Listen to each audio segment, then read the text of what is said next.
हलशी गावाच्या नैऋत्य दिशेला खडकाळ टेकडीवर असलेलं हे मंदिर पाहिलंय का? तर नमस्कार सर्वांना, बेळगाव दर्शन सिरीजच्या 25व्या दिवशी आज आपण जात आहोत रामतीर्थ मंदिर हलशी येथे।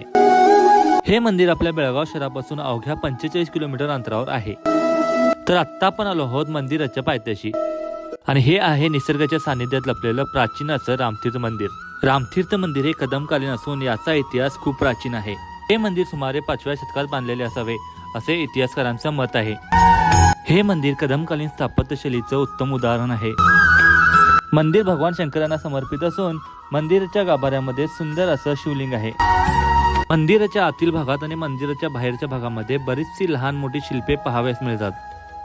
आजूबाजूला डोंगर आणि हिरवीगार वनराई असल्यामुळे हे ठिकाण खूपच सुंदर दिसते। इथं आला तर तुम्ही या ठिकाणाच्या प्रेमात नक्की पडाल। पूर्वी हे मंदिर प्रसिद्धीपासून दूर होतं, परंतु आता या ठिकाणी बरेचसे पर्यटक येऊन भेट देतात। या मंदिराची संपूर्ण माहिती खाली डिस्क्रिप्शन बॉक्समध्ये दिलेली आहे, नक्की वाचा।